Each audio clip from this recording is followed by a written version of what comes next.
IPRC 360 channel நேயர்களுக்கு அஸ்ஸலாமு அலைக்கும்.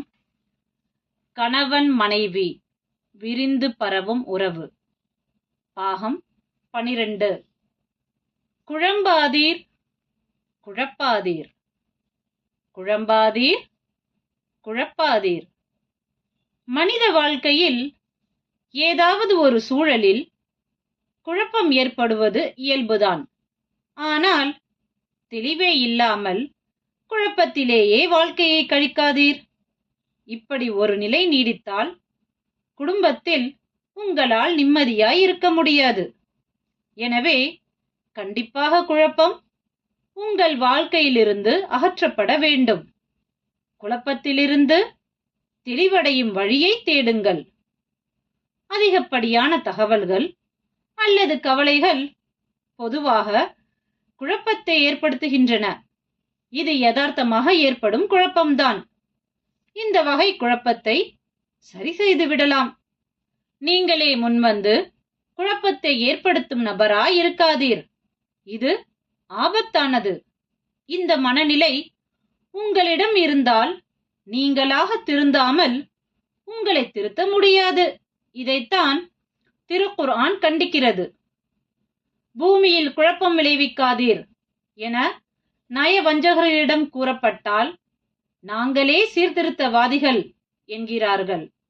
அறிந்து கொள்ளுங்கள், உண்மையில் அவர்கள் குழப்பவாதிகளே. ஆனால் அவர்கள் அதை உணர மாட்டார்கள்.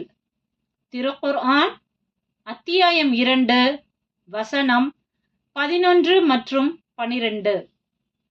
குழப்பம் விளைவித்தல் பெரும் பாவமாயிருக்கிறது என கூறுகிறது. குழப்பம் உண்டாக்குவது கொலையினும் கொடியது. திருக்குர்ஆன் அத்தியாயம் 2 வசனம் 191. உங்கள் துணைக்கு மட்டுமல்ல, உங்கள் வாழ்க்கையில் யாருக்குமே குழப்பத்தை ஏற்படுத்தாதீர். இது பெரும் பாவம். இதை விட்டு விலகியே இருங்கள்.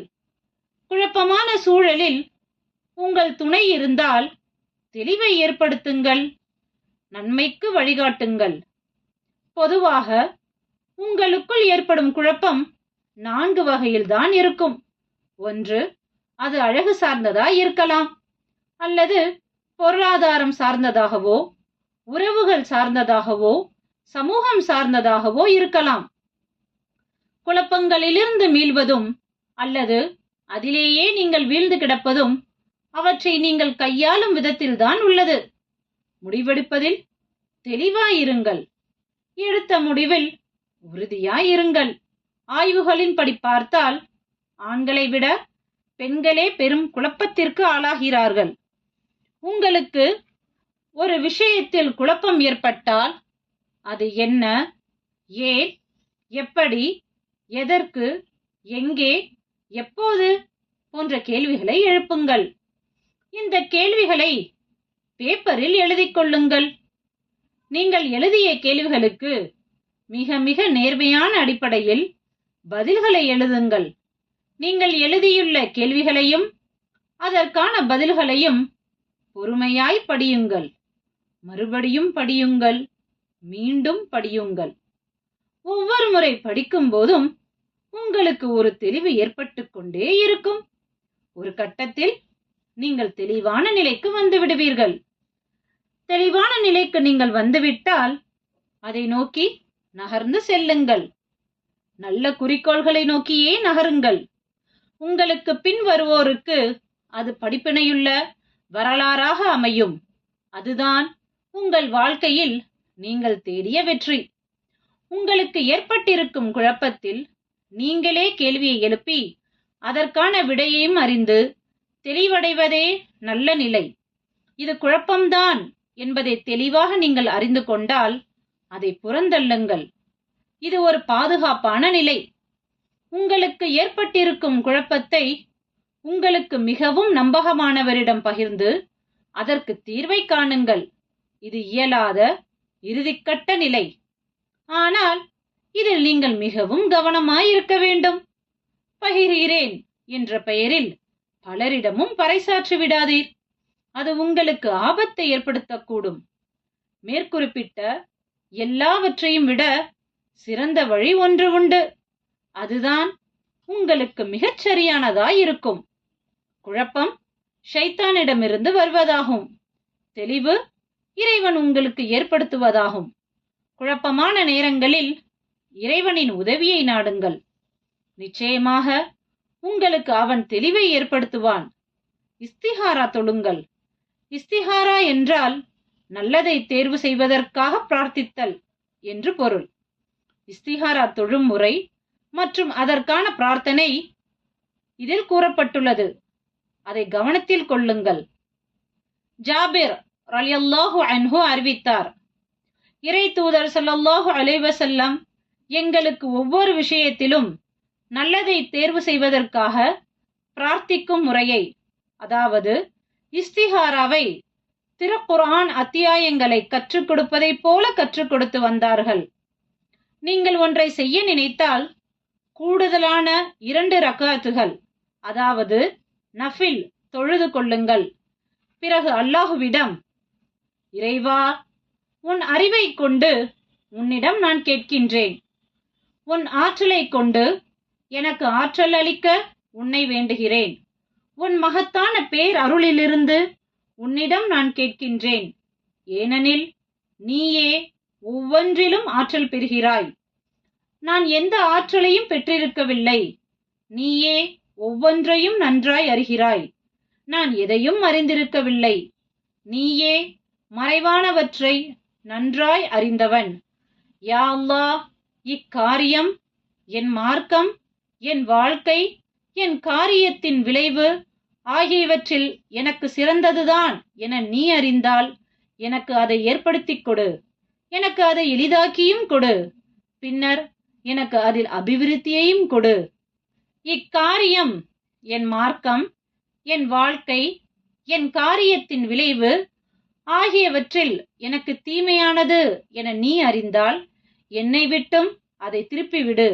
என்னையும் அதை விட்டு திருப்பிவிடு. இன்னும் நன்மை அது எங்கிருப்பினும் எனக்கு ஏற்படுத்தி தருவாயாக. பின்னர் அதையே என்னை பொருந்திக் கொள்ளச் செய்வாயாக என பிரார்த்தித்து உங்கள் தேவை இன்னதென குறிப்பிடுங்கள் என இறை தூதர் ஸல்லல்லாஹு அலைஹி வஸல்லம் கூறினார்கள். சஹீஹ் அல் புகாரி 6382. ஒரு விஷயத்தில் உங்களுக்கு குழப்பம் ஏற்பட்டிருந்தால் நீங்கள்தான் இஸ்திஹாரா தொழுது அதில் தெளிவை ஏற்படுத்தும்படி இறைவனை பிரார்த்திக்க வேண்டும். முடிவையும் நீங்கள்தான் எடுக்க வேண்டும். எனக்கு ஏற்பட்டிருக்கும் குழப்பத்திற்காக நீ இஸ்திஹாரா தொழு, முடிவை நான் எடுக்கிறேன் என நீங்கள் யாரிடமும் முறையிட முடியாது. ஆம், உங்கள் குழப்பம் அகன்று தெளிவடைய இறைவனை பிரார்த்திக்குமாறு உங்கள் துணையிடம் கேளுங்கள். ஆலோசனையை உள்வாங்குங்கள். ஆலோசனையை உள்வாங்குங்கள். உங்கள் துணையின் உணர்வுகளுக்கும் முக்கியத்துவம் கொடுங்கள். முடிவுகள் எடுக்கும் போது உங்கள் துணையுடன் கலந்து ஆலோசியுங்கள். உங்களில் ஒருவர் மற்றவருக்கு முக்கியத்துவம் கொடுப்பது வாழ்க்கையில் ஆரோக்கியத்தை அளிக்கும். ஹுதைபியா உடன்படிக்கையின் போது இறை தூதர் ஸல்லல்லாஹு அலைஹி வஸல்லம் அவர்கள் ஒப்பந்த பத்திரத்தை எழுதி முடித்த பின்பு தம் தோழர்களை நோக்கி, எழுந்து சென்று குர்பானி கொடுத்துவிட்டு தலைமுடி களைந்து கொள்ளுங்கள் என உத்தரவிட்டார்கள். ஆனால் அவர்களில் ஒருவர் கூட எழுந்திருக்கவில்லை. இறை தூதர் ஸல்லல்லாஹு அலைஹி வஸல்லம் மும்முறை கூறினார்கள். இருந்தும் அவர்களில் எவரும் எழுந்திருக்கவில்லை. இறை தூதர் ஸல்லல்லாஹு அலைஹி வஸல்லம் தம் மனைவி உம்மு சலமா ரலியல்லாஹு அன்ஹா அவர்களிடம் சென்று மக்களிடமிருந்து தாம் சந்தித்த அதிருப்தியை சொன்னார்கள்.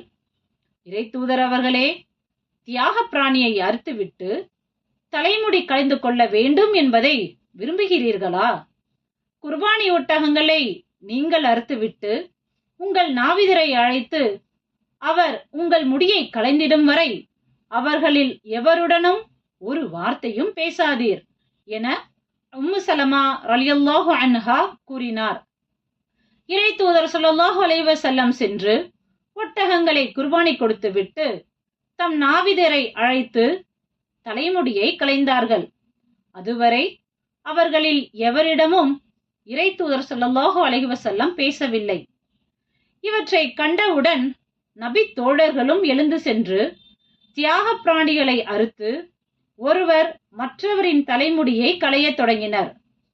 ஒருவர் மற்றவரை நெரிசலால் சாகடித்து விடுவார்களோ எனும் அளவிற்கு போட்டி போட்டுக்கொண்டு தியாக பிராணிகளை அறுக்கவும் முடிகளை களையவும் சென்றனர். சஹீஹ் அல் புகாரி 2732. உங்கள் துணை நல்ல ஆலோசனைகளை உங்களுக்கு கொடுத்தால் அவற்றை ஏற்றுக்கொள்ளுங்கள். எனக்கே யோசனை சொல்கிறாயா? நீ என்ன சொல்றது? ஓ வேலை என்னவோ அதை மட்டும் பாரு போன்ற வசனங்களை பேசிவிடாதீர். உங்களை விட சிறந்த இறைத்தூதர் ஸல்லல்லாஹு அலைஹி வஸல்லம் அவர்களே தம் மனைவியிடம் ஆலோசனை கேட்டார்கள். அவர்கள் கூறிய ஆலோசனையை ஏற்றும் நடந்தார்கள். அவர்களுக்கு அதில் சரியான தீர்வும் கிடைத்தது. இறைத்தூதர் ஸல்லல்லாஹு அலைஹி வஸல்லம் அவர்களை விட நீங்கள் மேலானவரா? யோசியுங்கள். பேசுங்கள், பேசுவதையும் கேளுங்கள். பேசுங்கள், பேசுவதையும் கேளுங்கள். உங்கள் துணையிடம் பழைய சோகக்கதைகளை கிளறி மன வருத்தத்தை ஏற்படுத்தாதீர். மகிழ்ச்சியான விஷயங்களை மனம் விட்டு பேசி ஆரோக்கிய வாழ்விற்கு அழைத்துச் செல்லுங்கள். எடுத்ததற்கெல்லாம் கோபமாக பேசாதீர். குடும்பத்தை இழந்து விடுவீர். வேகமாய் பேசாதீர். அர்த்தத்தை இழந்து விடுவீர். வீண் பேச்சு பேசாதீர். வேலையை இழந்து விடுவீர். அதிகமாக பேசாதீர். அமைதியை இழந்து விடுவீர். ஆணவமாக பேசாதீர். அன்பை இழந்து விடுவீர். எதையும் சிந்தித்து நிதானமாக பேசுங்கள். சிறப்பாய் வாழ்வீர். நாக்கு தீ போன்றது. அது ஆக்கவும் செய்யும், அழிக்கவும் செய்யும். அதை கவனமாக பயன்படுத்துங்கள். உங்கள் துணையிடம் நீங்கள் மட்டுமே பேசிக்கொண்டு அவர் கொட்டவும் இருக்காதீர். உங்கள் துணை பேசுவதையும் ரசித்து கேளுங்கள். சொல்வதை வேண்டா வெறுப்பாக கேட்காதீர். உங்கள் துணை நல்ல விஷயங்கள் பேசினால் அவற்றை உள்வாங்குங்கள். அறிவு ஓர் இடத்தில் மட்டும் குவிந்து கிடப்பதில்லை. அது பரவலாக்கப்பட்டுள்ளது. உங்கள் துணையிடம் உங்களுக்கு தெரியாத விஷயங்கள் இருக்கலாம். நீங்கள் சிந்திக்காத கோணத்தில் உங்கள் துணை சிந்திக்கலாம். பொறுமையோடும் நம்பிக்கையோடும் செவியுறும் திறன் உங்களுக்கு நல்ல கல்வியை பெற்றுத்தரும். இறை தூதர் ஸல்லல்லாஹு அலைஹி வஸல்லம் அவர்களின் மனைவி ஆயிஷா ரலியல்லாஹு அன்ஹா தமக்கு தெரியாத ஒரு செய்தியை கேட்டால் அதை நன்றாக புரிந்து கொள்ளும் வரை மீண்டும் மீண்டும் கேட்டு தெரிந்து கொள்வார்கள்.